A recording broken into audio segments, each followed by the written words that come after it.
Ramiro, eres un buen muchacho, de verdad, pero seamos honestos, tú no estás realmente al nivel de Valeria. La voz de Beatriz, mi futura suegra, cortó el aire tibio del comedor como un cuchillo helado. La frase quedó flotando sobre los restos de la cena, sobre los platos a medio terminar y las copas de vino. El tiempo pareció detenerse. Afuera, los grillos cantaban su canción de siempre en la noche de Guanajuato, ajenos al cataclismo que acababa de desatarse en mi mundo. Miré a Arturo, mi futuro suegro, quien asintió lentamente, con una solemnidad falsa, como si estuviera confirmando una verdad universal. Luego miré a Valeria, mi Valeria, la mujer con la que iba a casarme en 6 meses. Ella no me miró a mí.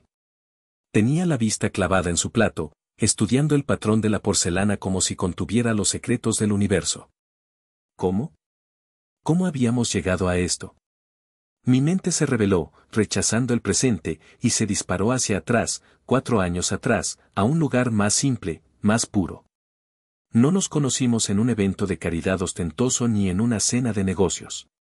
Nos conocimos en la feria del pueblo, entre el olor a elotes asados y el sonido de la banda tocando corridos.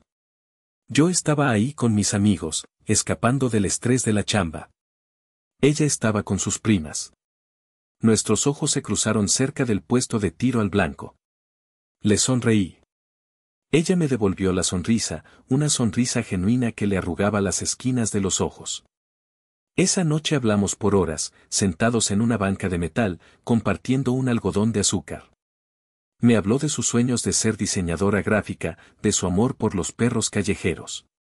Yo le hablé de mi trabajo en Agroimperio del Bajío, la empresa de mi padre, pero más que nada, le hablé de mi pasión por el campo, por la tierra que nos daba de comer.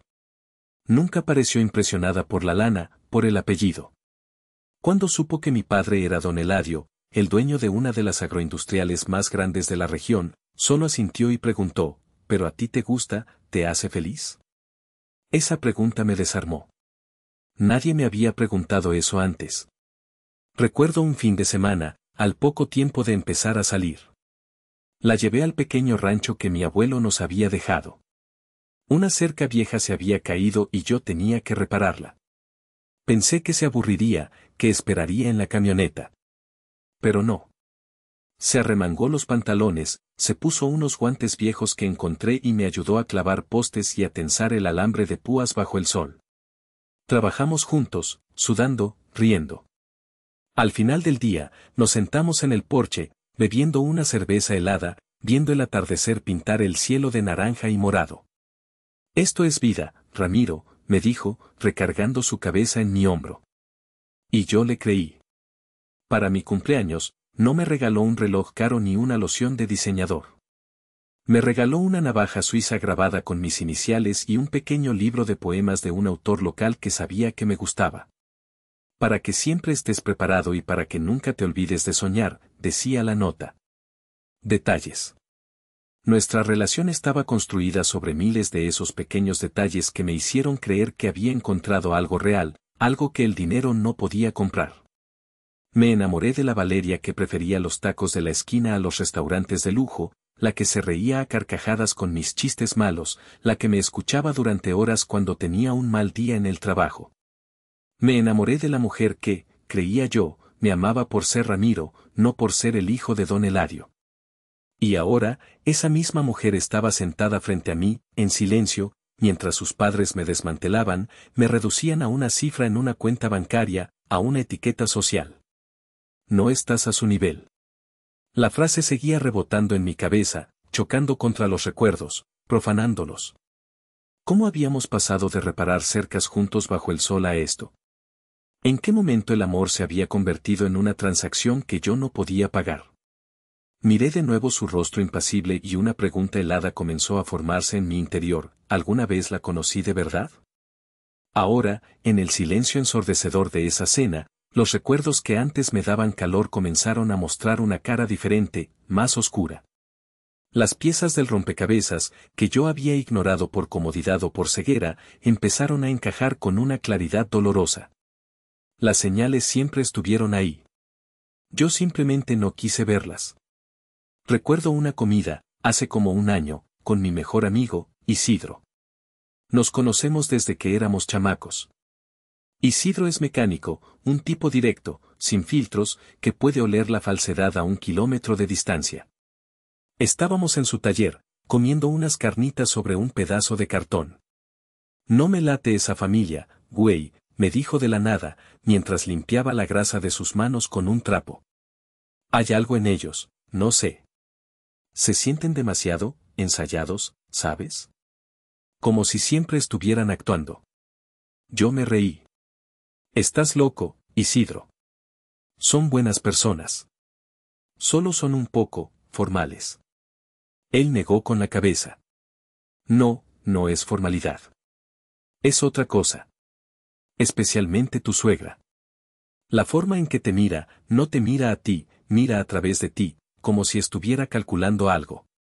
Ten cuidado, carnal. Lo tomé como una exageración, quizás un poco de celos de amigo. Solo está celoso porque Valeria es la mujer más increíble del mundo, le contesté, dándole un golpe amistoso en el hombro.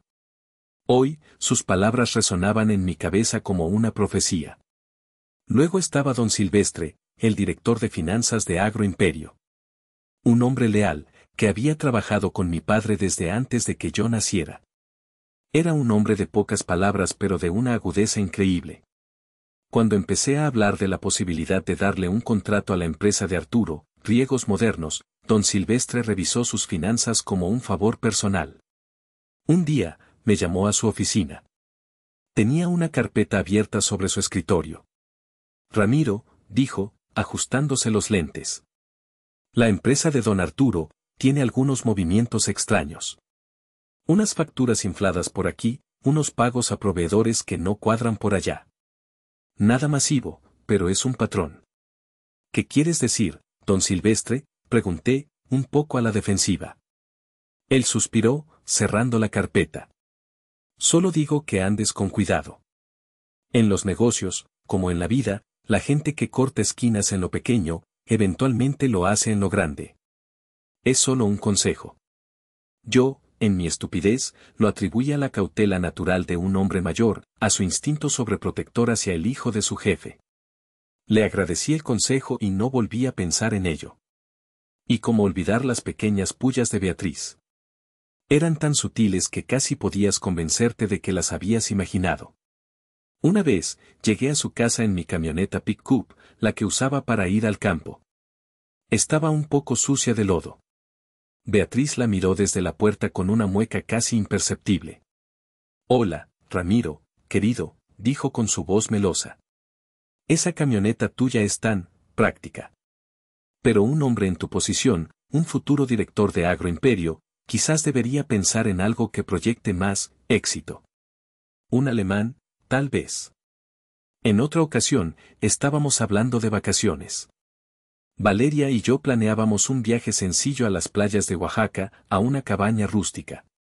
Beatriz intervino. ¿Oaxaca? ¡Qué pintoresco! Aunque Arturo y yo siempre hemos pensado que Europa es el verdadero destino para la gente de mundo. Le abriría tanto los ojos a Valeria. Cada comentario era una pequeña gota de veneno, diseñada para hacerme sentir inadecuado, para recordarme que, a sus ojos, yo siempre sería el ranchero con suerte. El muchacho de pueblo que no encajaba en sus aspiraciones de grandeza. Yo ignoré cada una de esas gotas, bebiéndolas sin darme cuenta, convencido de que el amor de Valeria era el antídoto. Qué iluso fui.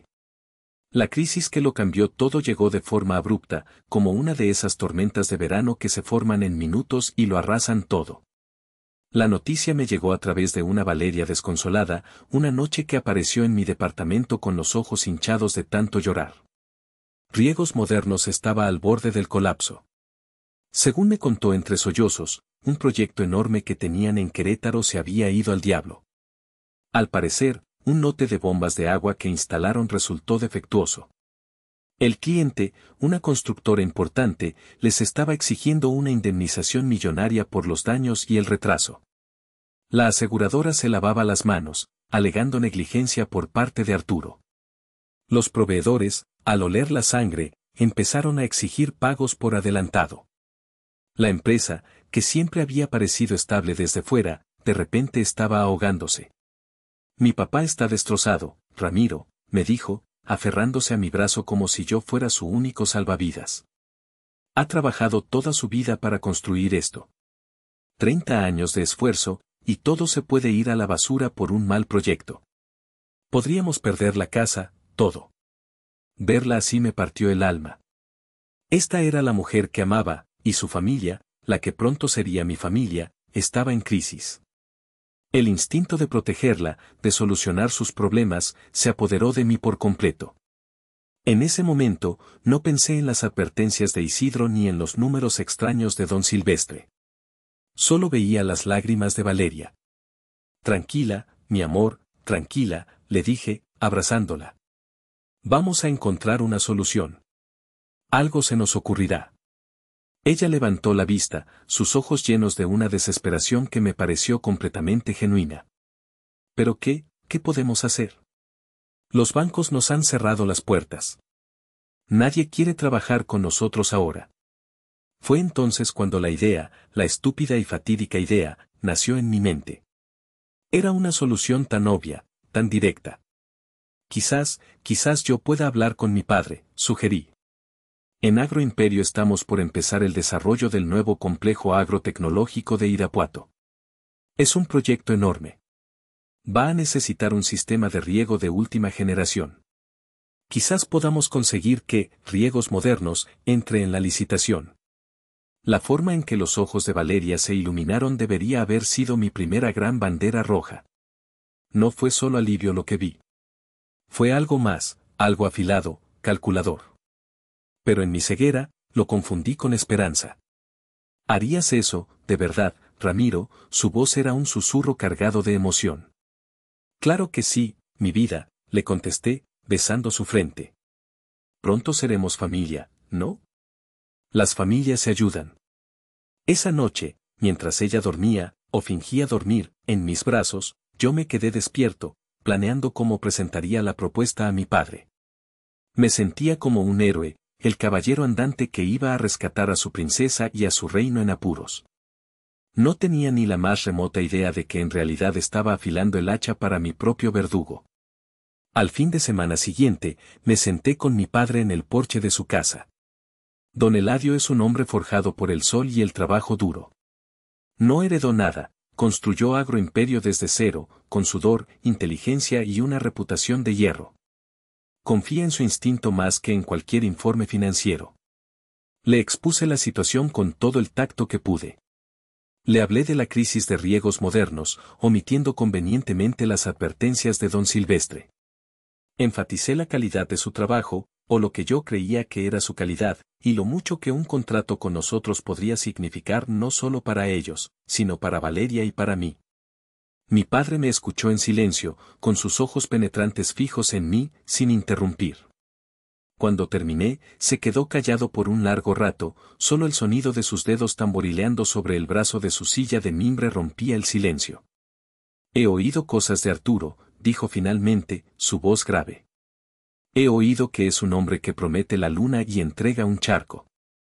Que su palabra no vale el polvo que pisan sus botas. En este negocio, la reputación lo es todo, Ramiro. Y la de él no es buena. Sentí un nudo en el estómago. Pero, papá, la gente habla. Quizás solo son rumores de la competencia. Están en un mal momento, eso es todo. Un mal proyecto le puede pasar a cualquiera. Un mal proyecto sí, replicó él. Una reputación de años no se construye en un día. Esto es importante para ti, ¿verdad? Por la muchacha. Su pregunta no era una acusación, sino una constatación. Me miraba directamente al alma. Sí, papá. Lo es. Mucho. Suspiró, una exhalación larga y pesada que parecía cargar con el peso de mi inminente error. Está bien. Dile a Arturo que presente una propuesta formal. Que la revise Silvestre. Si los números son lógicos y el plan de trabajo es sólido, lo consideraremos. Pero que sepa que no habrá tratos especiales. Las mismas reglas que para todos. Sentí una oleada de gratitud y alivio. Gracias, papá. No te arrepentirás. Espero que el que no se arrepienta seas tú, hijo, fue su respuesta, y sus palabras se quedaron conmigo, aunque decidí ignorarlas. La propuesta de Arturo llegó 2 semanas después. Un contrato de 15 millones de pesos para diseñar e instalar todo el sistema de riego y fertirrigación del nuevo complejo. El precio era competitivo, casi demasiado bueno para ser verdad. El equipo de don Silvestre lo revisó con lupa. Encontraron lo que ya sabían: la empresa estaba financieramente en los huesos, con deudas a proveedores y una capacidad de crédito inexistente. Asumir un proyecto de esta magnitud era un riesgo suicida para ellos. Eladio, le dijo don Silvestre a mi padre en una reunión en la que yo estaba presente. Esto los puede salvar o los puede hundir para siempre. Si fallan a mitad del camino, nos costará una fortuna en tiempo y dinero arreglar su desastre. Mi padre me miró. Toda la sala me miraba. El peso de la decisión recaía sobre mis hombros. Confío en ellos, dije, con una convicción que ahora me parece ridícula. Solo necesitan una oportunidad. Basado en mi juicio, y en un sentido de lealtad familiar que él valoraba por encima de todo, mi padre tomó la decisión. Adelante, le dijo a don Silvestre. Pero estructura el contrato con pagos por hitos y cláusulas de penalización muy estrictas. Y una cláusula de terminación por conveniencia, por si acaso. Quiero que cada tornillo que pongan sea supervisado. Cuando le di la noticia a Valeria, lloró de alivio. Esa noche, fuimos a cenar a casa de sus padres para celebrar. Arturo me estrechó la mano con una fuerza que casi me rompe los dedos. Me salvaste la vida, Ramiro. Jamás olvidaré esto. Jamás. Su gratitud parecía tan real, tan abrumadora. Beatriz, por primera vez en 4 años, me dio un abrazo que no se sintió como un témpano de hielo. Me llamó hijo.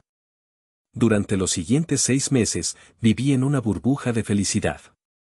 El proyecto del complejo avanzaba sin contratiempos. Las cuadrillas de Arturo trabajaban bien, cumplían los plazos. Los pagos por hitos estaban fluyendo y Riegos Modernos estaba saliendo de su agujero financiero.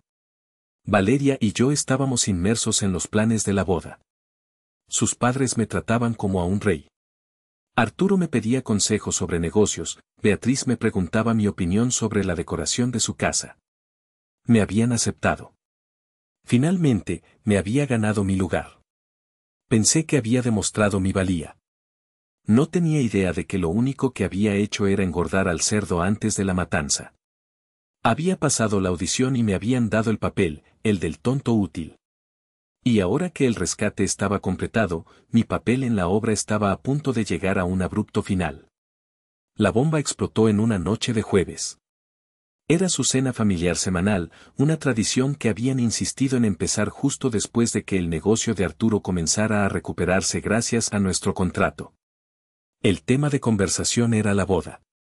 Valeria y yo habíamos acordado algo razonable, íntimo. Unos 150 invitados, una buena comida, música en vivo. Un presupuesto de unos 300,000 pesos que pagaríamos nosotros mismos. Era nuestro día, nuestra decisión. O eso creía yo. Hablando de la boda, dijo Beatriz, dejando su copa de vino sobre la mesa con un gesto teatral. Arturo y yo hemos estado pensando. 300,000 pesos, Ramiro, querido, ¿no te parece un poco modesto? Levanté la vista de mi plato, confundido. ¿Modesto? Beatriz, es una buena cantidad.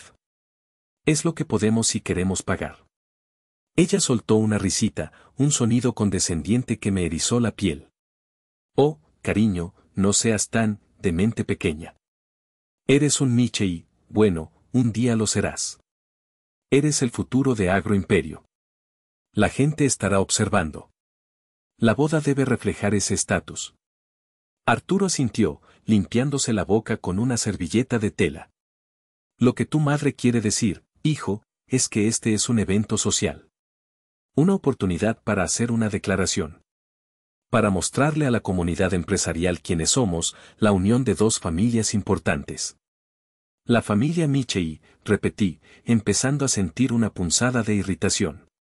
Con todo respeto, esta es la boda de Valeria y Ramiro. Y la pagamos nosotros.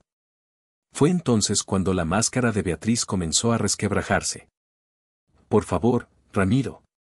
No puedes esperar que mi hija, con su educación, su belleza, su linaje, tenga una boda de presupuesto limitado, no cuando se va a casar con una de las familias más prominentes de la región. ¿Prominentes? Somos agricultores y empresarios, Beatriz, no la realeza, repliqué, mi voz un poco más dura de lo que pretendía. Arturo se inclinó hacia adelante, y en sus ojos vi una frialdad que nunca antes había notado. Hijo, necesitas entender algo. Valeria merece lo mejor. Ha sido criada con ciertas expectativas, ciertos estándares. Una boda de 300,000 pesos envía el mensaje equivocado sobre el tipo de vida que puedes ofrecerle. Busqué la mirada de Valeria, desesperado. Esperaba que interviniera, que les recordara a sus padres nuestro acuerdo, que me defendiera. Pero ella seguía con la vista baja, jugueteando nerviosamente con su servilleta. Era un soldado que se negaba a entrar en batalla. Valeria, dije, mi voz casi una súplica. Diles. Diles lo que acordamos. Finalmente, levantó la vista. Y lo que vi en su cara me heló la sangre. No había amor, ni apoyo. Había cálculo. Una fría y distante evaluación. Quizás tengan un punto, Ramiro, dijo en voz baja. Quiero decir, queremos empezar nuestro matrimonio con el pie derecho, ¿no? Dar una buena impresión. ¿Una buena impresión a quién?, pregunté, sintiendo cómo la ira comenzaba a subir por mi garganta. A los clientes de tu padre, intervino Beatriz, casi gritando. A sus socios comerciales, a toda la gente que importa en esta ciudad. Ramiro, por el amor de Dios, la imagen lo es todo en los negocios. Imagen, quieren que gaste 1,5 millones de pesos, 5 veces nuestro presupuesto, en una noche para mantener una imagen. No se trata de una noche, dijo Arturo con un tono paternalista que me revolvió el estómago. Se trata de establecer tu posición. De demostrar que vas en serio con el éxito. Y entonces, lo entendí. No estaban hablando de la boda. Estaban hablando de mí. De mi valor. De mi utilidad. A ver si entiendo, dije lentamente, dejando los cubiertos a un lado. Creen que debería gastar una fortuna que no tenemos planeado gastar, solo por lo que otros puedan pensar. Fue entonces cuando Beatriz soltó la frase que lo detonó todo, la frase que abrió la caja de Pandora. Ramiro, Valeria ha sido muy paciente contigo. Ha aceptado tu enfoque práctico de las cosas. Pero ella merece más que práctico. Ella merece lo excepcional. El tipo de vida al que su crianza y su inteligencia le dan derecho. El tipo de vida que podría tener con alguien que realmente entienda lo que ella vale. El silencio que siguió fue total. Arturo asentía con la cabeza, como un juez dictando sentencia. Valeria seguía mirando su plato, cómplice en su silencio. Y entonces, Beatriz asestó el golpe de gracia. Eres un buen muchacho, Ramiro. Has sido de gran ayuda para nuestra familia. Pero seamos honestos aquí. ¿Tú no estás realmente al nivel de Valeria, o sí? Ella necesita a alguien que pueda igualar su sofisticación, su posición social. Alguien que no la frene para alcanzar su máximo potencial. Frenarla, repitió Arturo, entrando al remate. Lo que Patricia quiere decir es que Valeria tiene opciones, hijo. Es hermosa, educada, viene de buena familia. Podría casarse con quien quisiera. Un doctor, un abogado, alguien que dirija su propio negocio en lugar de solo trabajar para papi. Trabajar para papi. Ahí estaba. La daga final, torcida en la herida. Miré a Valeria una última vez. Una súplica silenciosa. Di algo. Cualquier cosa. Defiéndeme. Defiéndenos. Ella levantó la cabeza, me miró a los ojos, y con una voz tranquila pero firme, que era 1000 veces más cruel que cualquier grito, dijo, tienen razón, Ramiro. He estado pensando en esto por un tiempo. Creo que ya no queremos las mismas cosas. Creo que deberíamos cancelar la boda. Así. Sin más. 4 años de mi vida, borrados en 30 segundos. Desechado como un electrodoméstico roto. No grité. No rogué. Me quedé sentado un momento, procesando la traición absoluta. Luego, hice algo que lo sorprendió a todos, incluyéndome a mí. Sonreí. Una sonrisa amplia, tranquila, vacía de todo calor. Me quité con calma el anillo de compromiso que llevaba en el dedo meñique, el que Valeria me había dado, y lo puse suavemente sobre la mesa junto a su copa de vino. Entiendo, dije. Gracias por ser tan honesto sobre cómo se sienten realmente. Me levanté. Los miré a cada uno a los ojos, a la arrogancia de Beatriz, a la falsa superioridad de Arturo y a la fría indiferencia de Valeria. ¿Saben qué?, añadí, mi voz peligrosamente serena. Tienen toda la razón. Valeria merece a alguien que pueda igualar su sofisticación y su posición social. De todo corazón, espero que lo encuentre. Y sin decir una palabra más, me di la vuelta, salí de esa casa, me subí a mi camioneta y me fui. Pero no estaba destrozado. Estaba algo mucho peor. Estaba en calma. Una calma glacial y asesina. Conduje sin rumbo por unos 20 minutos antes de estacionarme en un mirador solitario con vistas a la ciudad iluminada. Apagué el motor y me quedé en la oscuridad, en silencio. No pensaba en Valeria. Esa parte de mi vida acababa de morir en aquella mesa. El dolor vendría después, quizás. En ese momento, solo había una claridad fría y absoluta. Pensaba en el contrato. En los 15 millones de pesos que mi familia, a través de mí, le había lanzado como un salvavidas a la empresa de Arturo cuando se ahogaban. El contrato que había salvado su negocio, restaurado su estilo de vida y, aparentemente, les había dado la confianza para decidir que eran demasiado buenos para la familia que los había rescatado. La ironía era tan amarga que casi me hizo reír. Me habían llamado poca cosa, un simple empleado de papi, mientras se llenaban los bolsillos con el dinero de ese mismo papi. Saqué mi teléfono. Mis manos no temblaban. Marqué el número de mi padre. Ramiro, ¿todo bien, hijo? Es tarde, contestó, su voz somnolienta. Papá, necesito hablar contigo. Sobre el contrato de riegos modernos. Hubo una pausa al otro lado de la línea. ¿Qué pasa con él? Valeria y yo terminamos. Acabamos de romper, dije, mi voz plana, sin emoción. Su familia dejó muy claro que no soy lo suficientemente bueno para su hija. Aparentemente, soy solo un tipo que trabaja para su papá y que nunca podría darle la vida que ella merece. Otra pausa, esta vez más larga. Cuando mi padre habló de nuevo, su voz era hielo puro. Ah, sí, ¿eso dijeron? Sí. Parecen pensar que Valeria tiene mejores opciones. Opciones más sofisticadas. Alguien que no la frene para alcanzar su máximo potencial. ¿Y tú cómo te sientes al respecto, hijo? Siento, dije, saboreando cada palabra, que quizás deberíamos reconsiderar nuestras relaciones comerciales. Después de todo, si no soy lo suficientemente bueno para casarme con un miembro de su familia, quizás Agroimperio no es lo suficientemente bueno para hacer negocios con ellos. Mi padre se quedó en silencio por un momento que pareció una eternidad. Podía imaginarlo en su cama, procesando la información, la ira creciendo en su interior. El valor a la lealtad por encima de todo. Y esto era la máxima traición. Ramiro, dijo finalmente, su voz ahora la de un empresario, no la de un padre preocupado. Ese contrato tiene una cláusula de terminación por conveniencia. Podemos cancelarlo con un aviso de 30 días y una penalización del 10%.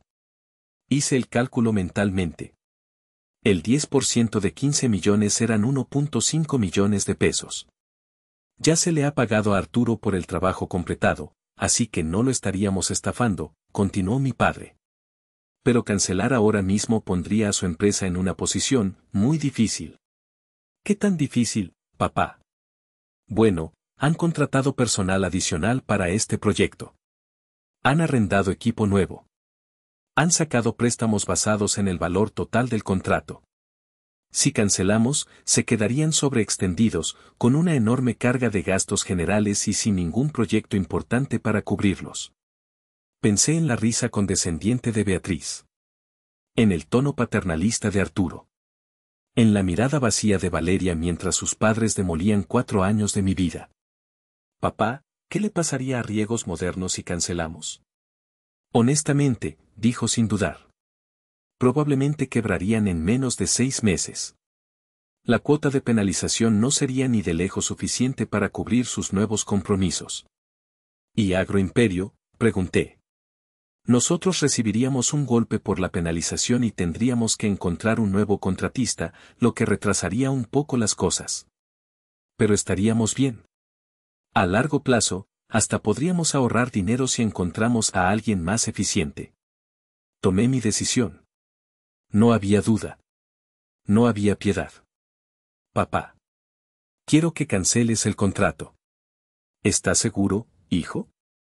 Estamos hablando del sustento de muchas personas. Estoy seguro, afirmé. Ellos dejaron su posición muy clara esta noche. Si yo no soy bueno para su familia, nuestro dinero no es bueno para su negocio. De acuerdo, Ramiro, dijo mi padre, y pude sentir una especie de orgullo sombrío en su voz. Mañana a primera hora haré que el departamento legal redacte el aviso de terminación. Será entregado antes del cierre de la jornada laboral. Gracias, papá. Hijo, añadió antes de colgar. Por si sirve de algo, creo que estás tomando la decisión correcta. La lealtad familiar va en ambos sentidos. Si no pueden ver tu valor, no merecen nuestro apoyo. Colgué y arranqué la camioneta. Conduje a casa. Entré a mi departamento vacío. Y por primera vez en meses, dormí como un bebé. La mañana siguiente, me desperté con 17 llamadas perdidas y 23 mensajes de texto. La diversión apenas estaba comenzando. La primera oleada de pánico de la familia de Valeria comenzó alrededor de las 11 de la mañana del día siguiente, justo después de que un mensajero oficial entregara el aviso de terminación del contrato en las oficinas de Riegos Modernos. El primero en llamar fue Arturo, su voz una mezcla de confusión y terror. Luego Patricia, con un tono falsamente dulce, preguntando si había habido algún terrible malentendido. Y finalmente Valeria, dejando mensajes de voz cada vez más desesperados. Dejé que todas las llamadas se fueran al buzón. Tenía cosas más importantes que hacer. Cancelar el contrato era solo el primer movimiento, el golpe de advertencia. Había pasado parte de la noche pensando, y la venganza, descubrí, es un plato que se sirve mejor con una guarnición de pruebas irrefutables. Necesitaba munición. Necesitaba entender la verdadera profundidad de su engaño. Llamé a Isidro. Carnal, necesito un favor. Uno grande. Lo que sea, güey. Después de lo que me contaste anoche, estoy listo para quemar su casa si me lo pides, dijo con su lealtad brutal. No, nada tan drástico. Algo más inteligente, le expliqué mi plan. Necesitaba encontrar a alguien que hubiera trabajado para Arturo y que hubiera salido mal de ahí. Alguien con rencor y con información. Isidro, que conoce a medio Guanajuato, hizo un par de llamadas. En menos de una hora, tenía un nombre, Xóchitl. Una contadora que Arturo había despedido 6 meses atrás de forma injusta, acusándola de incompetencia para no pagarle la liquidación que le correspondía. Isidro consiguió su número. Concerté una reunión con Xóchitl en una cafetería discreta a las afueras de la ciudad. Era una mujer de unos 40 años, con una mirada cansada pero inteligente. Al principio, se mostró desconfiada, asustada. No quiero problemas, señor Ramiro. Don Arturo es un hombre vengativo, dijo, removiendo su café con nerviosismo. No habrá problemas para usted, Xóchitl, le aseguré, mi voz tranquila y persuasiva. Al contrario. Sé que la despidió injustamente. Estoy dispuesto a compensarla por la información que pueda tener. Y le garantizo un nuevo puesto de trabajo en una de las empresas asociadas a Agroimperio, con mejor sueldo y prestaciones. Solo necesito la verdad. Le expliqué la situación, mi ruptura con Valeria, la cancelación del contrato. Vi cómo su expresión cambiaba del miedo a una especie de solidaridad indignada. Vio la oportunidad no solo de mejorar su vida, sino de cobrarse una pequeña justicia personal. Ese hombre es un ladrón, dijo finalmente, su voz llena de una ira contenida. No solo me despidió a mí. Ha estado estafando a sus clientes durante años. Inflando facturas, cobrando por materiales que nunca usaba, metiendo horas extra falsas. Por eso me corrió. Porque descubrí demasiado. ¿Tiene pruebas?, pregunté, mi corazón empezando a latir más rápido. Ella sonrió por primera vez, una sonrisa amarga. Cuando me despidió, sabía que algo así podría pasar. Hice una copia de seguridad de todo el servidor de la empresa en un disco duro externo. Lo tengo en mi casa. Plot twist número 1. Esto era más de lo que jamás hubiera esperado. Era una mina de oro. Se lo daré, dijo, con una condición. La que sea. Quiero verlo caer. Quiero que todos sepan la clase de rata que es. Xóchitl, le dije, inclinándome sobre la mesa. Le prometo que no se sentirá decepcionada. Esa misma tarde, Isidro y yo estábamos en la sala de mi casa, con el disco duro conectado a mi laptop. Lo que encontramos fue asqueroso. Carpetas y carpetas de hojas de cálculo, facturas y correos electrónicos que detallaban años de fraude sistemático. No era solo a nosotros. Había estafado a docenas de clientes, pequeños agricultores, grandes constructoras. El fraude con la empresa que lo había demandado, la que supuestamente causó su crisis, era solo la punta del iceberg. Su crisis financiera no fue mala suerte, fue el resultado inevitable de años de codicia finalmente alcanzándolo. Pero la verdadera daga, la que me atravesó el corazón y extinguió cualquier rescoldo de piedad que pudiera quedar en mí, estaba en una carpeta que Xóchitl nos había señalado. Una carpeta que Arturo había intentado borrar, pero que un buen técnico como Isidro pudo recuperar fácilmente. La carpeta se llamaba Proyecto V. Dentro, no había hojas de cálculo ni facturas. Había correos electrónicos. Docenas de ellos. Intercambiados entre Arturo y Valeria durante los últimos 2 años. Mi mundo se vino abajo por segunda vez en 24 horas. Leí los correos, uno por uno, mientras Isidro me miraba en silencio, su rostro endureciéndose con cada nueva revelación. No era una conversación entre un padre y una hija.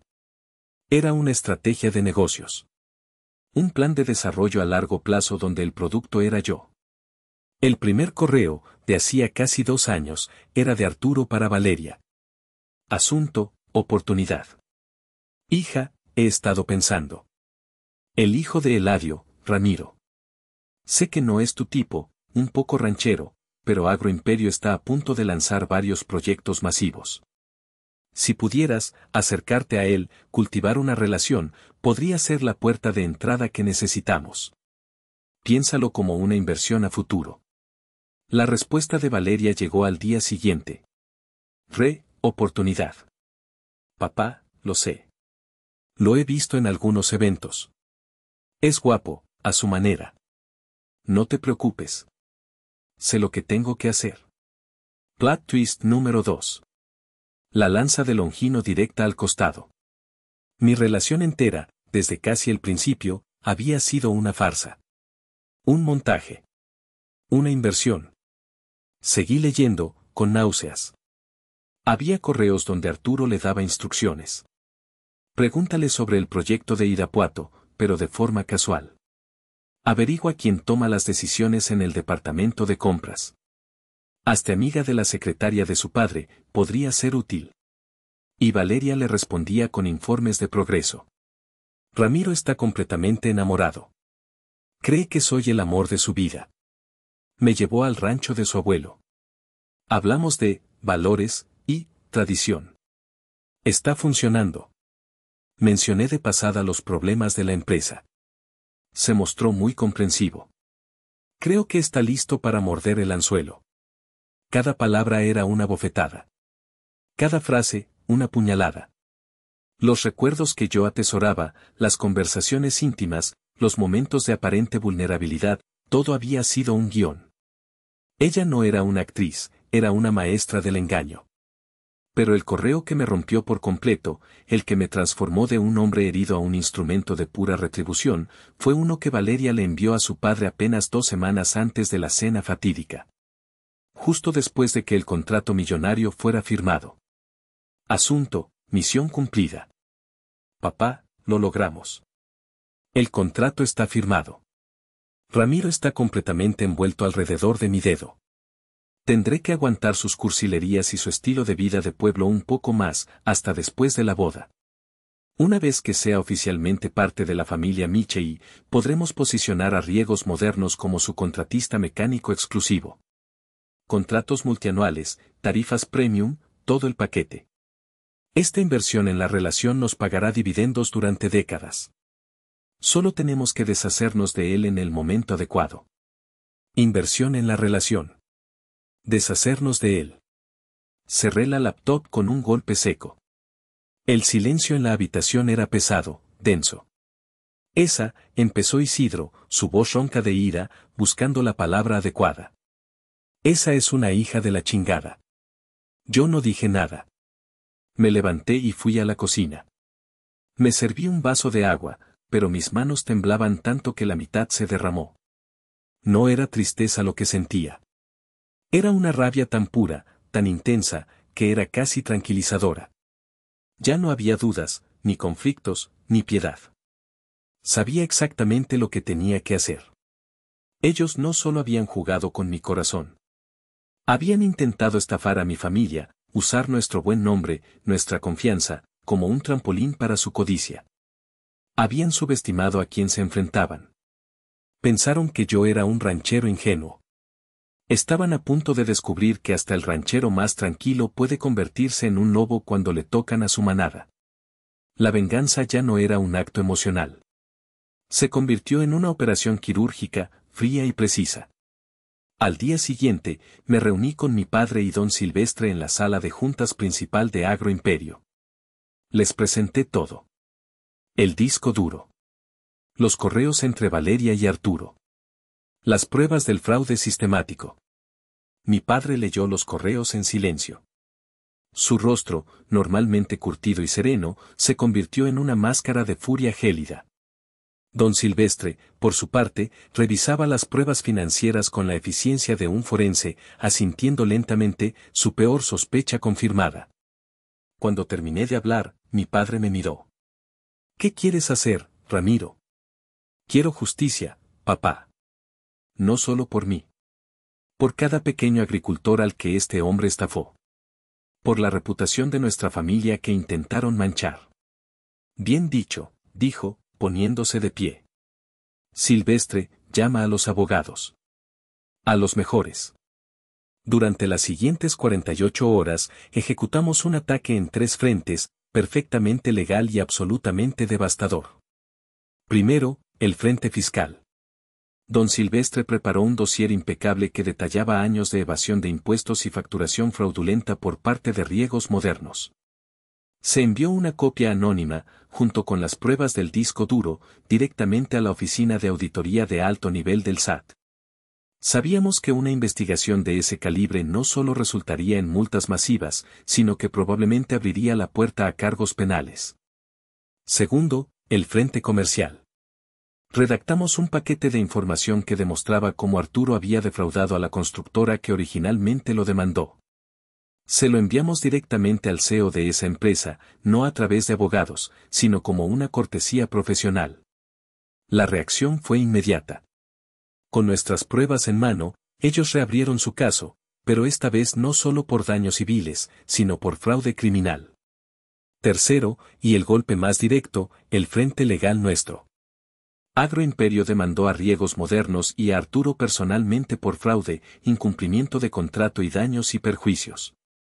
La demanda no solo buscaba recuperar la cuota de penalización, sino compensación por el retraso del proyecto y el daño a nuestra reputación por asociarnos con ellos.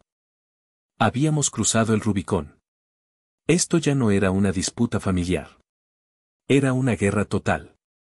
Y yo había disparado todas las armas a mi disposición.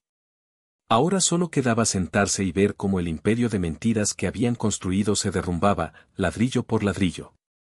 El colapso fue más rápido y más espectacular de lo que había imaginado. La investigación del SAT congeló todas las cuentas bancarias de Arturo y su empresa. La demanda de la otra constructora, ahora con pruebas sólidas, llevó a una orden de arresto. En menos de un mes, Arturo fue detenido. Riegos Modernos implosionó. Sin fondos, con el dueño en la cárcel y una reputación hecha cenizas, la quiebra fue inevitable. El banco embargó la casa familiar, esa casa donde me habían humillado, para cubrir parte de las deudas masivas. Beatriz, la mujer que se preocupaba por el estatus y la imagen, tuvo que mudarse a un pequeño departamento de alquiler en una zona obrera de la ciudad. La vi una vez, a lo lejos. Estaba trabajando como cajera en un supermercado, con un uniforme que no le quedaba bien y una expresión de perpetua amargura. Y Valeria, la princesa Valeria.